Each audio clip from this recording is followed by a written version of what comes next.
Salve, salve, pessoal do Júlio César, quem está falando aqui é o professor Christian. A gente vai trocar uma ideia hoje sobre um assunto que está em voga agora, que voltou, né, séculos depois. Aliás, voltou não, né, ele nunca deixou de existir, que é o negacionismo, gente. O negacionismo é uma corrente de pensamento...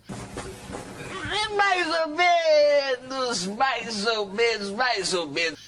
Que tem aparecido nos últimos dias e é uma coisa muito perigosa.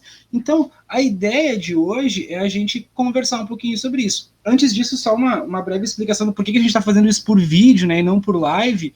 É que, em função ali do programa, enfim, que a escola utiliza, a escola fez tantas lives que bateu o recorde de tempo que o programa permitia. Tá, porque eu sou rica!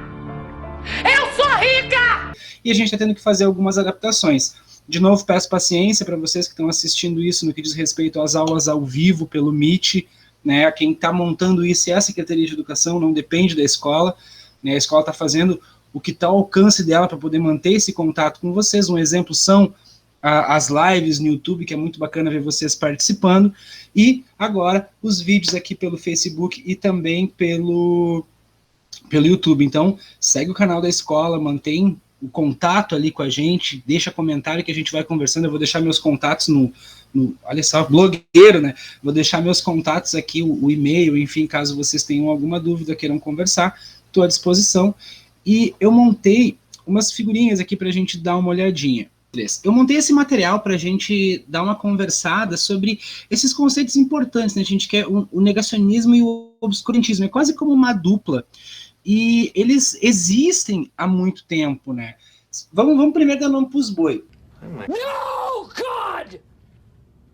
No, God, please, no! Vamos entender que negacionismo é sempre a ideia é um conceito que faz a ideia de negar aquilo que é cientificamente comprovado. Por exemplo, minha camisa é bordô, é um tipo de vermelho, meu cabelo é comprido, né? São exemplos, são fatos que tá ali, não tem como negar, e o negacionismo é uma corrente de pensamento que vai sempre tentar distorcer aquela realidade, quase WandaVision. I want us to fit in.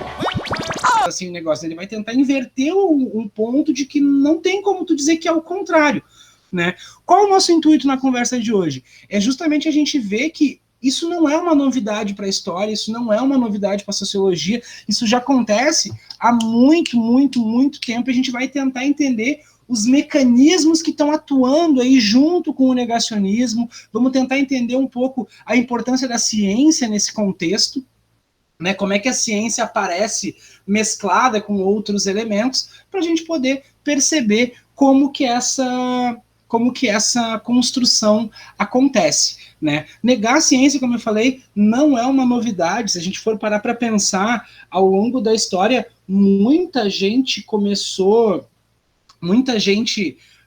tentou negar as descobertas da ciência ao longo da história. E normalmente a gente vai ver o negacionismo enquanto uma ferramenta que vai tentar fazer ali uma mudança de poder. O negacionismo, ele sempre vai tentar barrar ou manter, né, uma estrutura de poder. Pensem, um exemplo que a gente vai falar agora é a questão dos três aqui, né? Galileu, Copérnico e Vanini. O Galileu é o cara. O Galileu e o Copérnico, eles vão discutir o mesmo ponto, que é a questão da Terra ser redonda. Hoje nós sabemos que a Terra é redonda. Falaremos, inclusive, dos terraplanistas ainda nesse vídeo. Mas o Vanini, ele vai ser um cara que vai ter uma proto-teoria da evolução, né? Ele vai dizer que o homem vem do macaco. Vamos dizer assim, né? Tem um ancestral comum com o macaco, muito próximo da teoria do Darwin.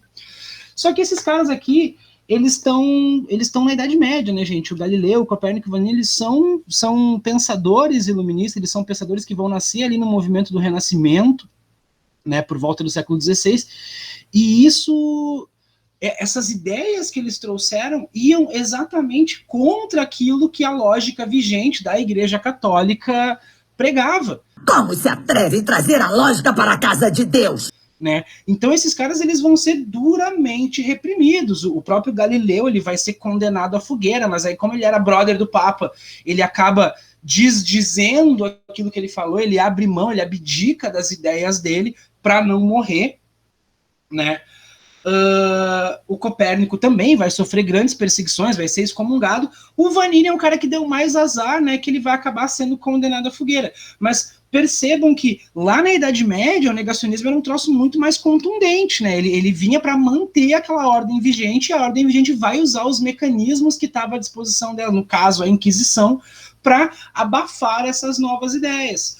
Hoje a gente já tem essa percepção, aqui a gente está falando do surgimento da ciência moderna, né? Hoje a gente está falando de um negacionismo muito mais raso e, ao mesmo tempo, muito mais perigoso, porque a gente tem inúmeros mecanismos de disseminação de informação. Ou seja, é a boa e velha fake news, né? A gente já consegue distribuir e receber muita notícia, e muitas dessas notícias acabam não sendo verdadeiras, né? O negacionismo, gente, ele se baseia, ele se pauta no não questionamento. Então a premissa básica é: recebeu qualquer informação, questiona.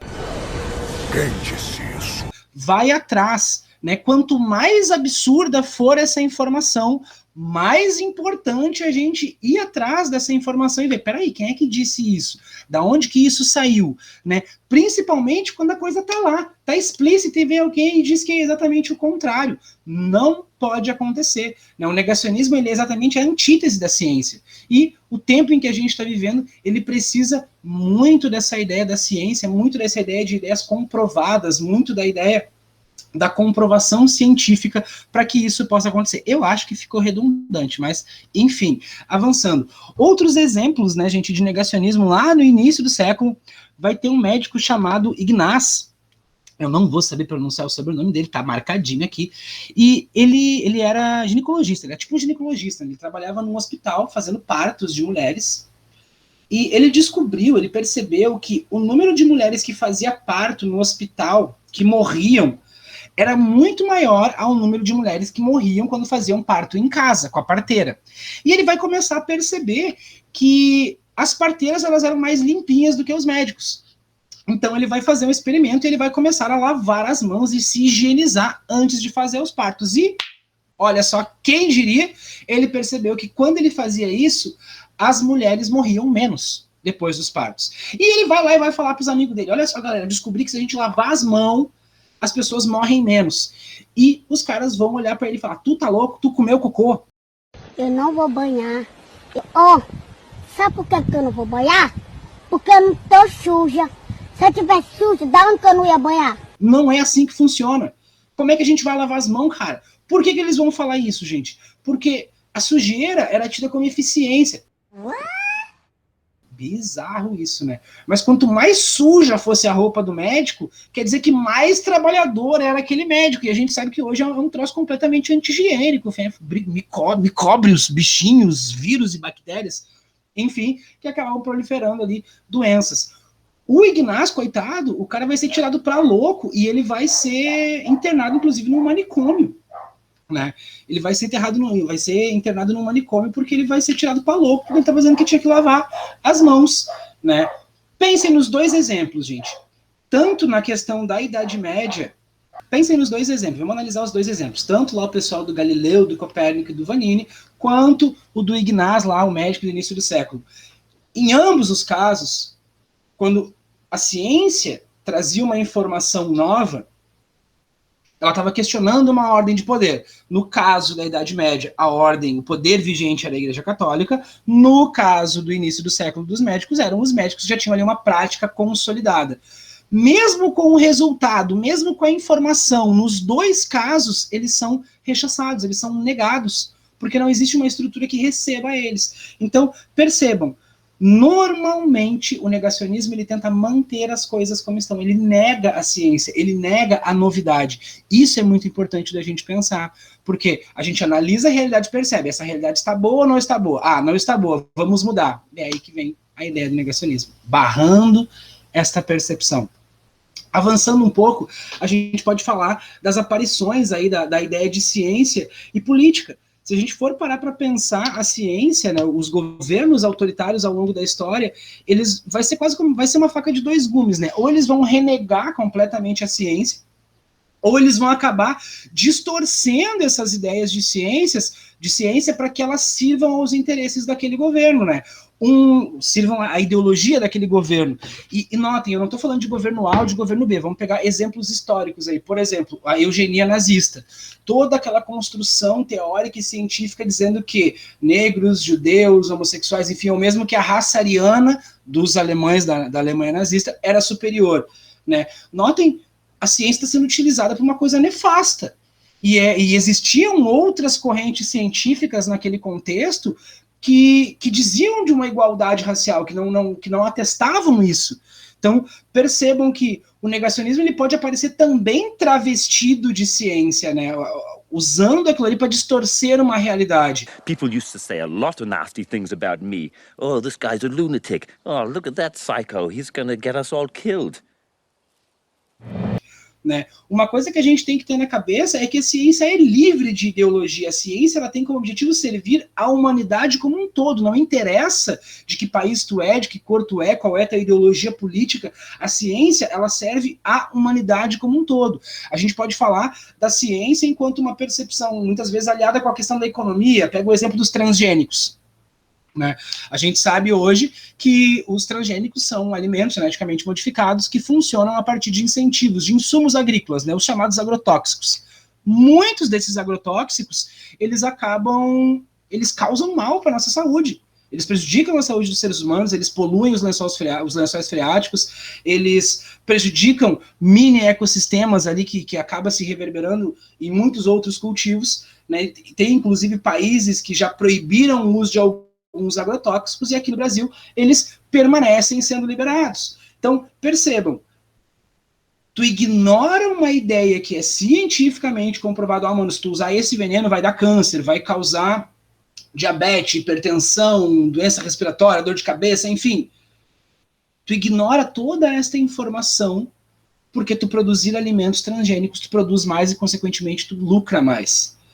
Então, o negacionismo ele vai assumir muitas formas e vai servir a muitos interesses. De novo, a ideia de que ele se baseia no não questionamento. Vocês já pararam para pensar que vocês estão comendo, né? Aquele triângulozinho transgênico que tem nos salgadinhos, enfim. Pensem um pouco mais nisso, né? Busquem essa informação. Muitas vezes o negacionismo é o simples fato de tu não absorver ou de tu não contextualizar informações diferentes, né? Não é o simples ato do negar. Mas propriamente dito, quando a gente fala de negacionismo, a gente está falando de negar o que não tem como ser negado. Por exemplo, existem teóricos, existem pessoas que gastam o seu tempo ocupando e construindo argumentos para dizer, por exemplo, que o Holocausto judeu não existiu. Né? O que eles fazem? Eles distorcem uma realidade que é historicamente comprovada, a morte de 6 milhões de judeus. E eles vão dizer que essas mortes foram baixas de guerra, que não foram um projeto de extermínio nazista, que não foram um projeto de genocídio, literalmente. Né? Genocida que é uma palavra que está voltando, inclusive. Mas percebam, quando eles falam isso, eles estão literalmente falando, eles estão distorcendo essa realidade. Eles estão dizendo ali, morreu os judeus? Morreu. Mas eles não morreram de causas propositais, vamos dizer assim. Foi porque morreu, de fato, muita gente na guerra. É uma forma de negacionismo também, né? Terraplanistas. Preciso realmente falar desses caras em pleno 2021?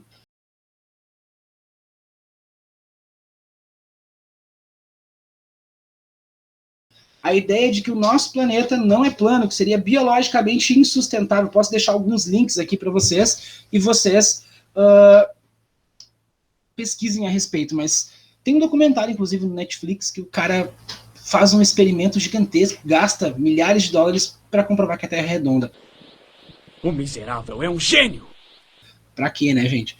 Mas, enfim, né? Outra vertente negacionista, bem recente, eu acho que essa a gente pode começar a falar. Bem recente não, né? Porque ela já é velha, já tem lá os seus mais de 100 anos, é o movimento anti-vacina, né? Se a gente for parar para pensar, existe uma pesquisa da OMS, Organização Mundial da Saúde, os caras que entendem de fato disso, que diz que o medo de vacina é um dos 10 maiores riscos para a saúde da humanidade. Porque pensa, Tu se vacinar, tu não tá só te protegendo, tu tá protegendo todo mundo que tá perto de ti, porque tu deixa de ser um vetor daquela doença, né? Teoricamente, tu estás imunizado contra aquela doença. A partir da vacinação, a gente conseguiu se livrar de muitas doenças que mataram muita gente ao longo da história. A varíola, poliomielite, sarampo, paralisia infantil, enfim, doenças que a gente já não ouve mais falar com tanta frequência. No caso da varíola, não ouve mais falar, porque foi erradicado o vírus da varíola, né? Justamente em função das políticas de vacinação.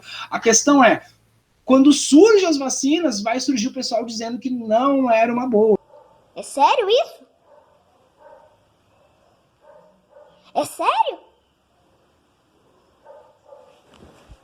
E aí, por que a gente está falando disso? Porque as vacinas, elas têm uma eficácia cientificamente comprovada. São feitos muitos estudos que comprovam ali a eficácia daquela vacina antes dela chegar no nosso braço. Parênteses, né? Pandemia, Coronavac, não sei o que, esse processo foi acelerado muitas vezes. Tanto que quando a gente fala de vacina de coronavírus ainda, vale dizer, não existem estudos para vacina em criança, para vacina em gestante, para vacina em lactante, né? Mas a vacina do coronavírus agora está mirando quem? O pessoal que é o grupo de risco, o pessoal que é vetor ali, o pessoal dos 20 anos até os 30, 40, que está morrendo gente pra caramba agora em função disso, mas os estudos ainda estão em andamento. Mas, historicamente, o movimento anti-vacina tem ali as suas premissas, como, por exemplo, minimizar a doença. Pô, gente, nem é tudo isso, essa doença, não precisa tomar vacina, nem tá morrendo tanta gente. Parece um discurso atual, né? No meu caso particular, pelo meu histórico de atleta, caso fosse contaminado pelo vírus, não precisaria me preocupar. Nada sentiria ou seria, quando muito, acometido de uma gripezinha ou resfriadinho, como bem disse aquele conhecido médico daquela conhecida televisão. Mas não, esse discurso já acontecia lá no primeiro surto de varíola, quase 150 anos atrás. Outro argumento que o movimento anti-vacina também utiliza é dizer que a vacina é mais perigosa do que a doença. Tem um errinho ali, ó, gente, tá? A doença é mais perigosa que a vacina, né? É o contrário. A vacina é mais perigosa que a doença. É tipo virar jacaré, essas coisas. Ah, tu vai tomar a vacina, tu vai virar jacaré. Não. Né? A vacina passou por uma série de testes que impede. Tanto que os estudos da OMS apontam que a cada 1.000 pessoas que tomam a vacina tem reações adversas em menos de uma pessoa.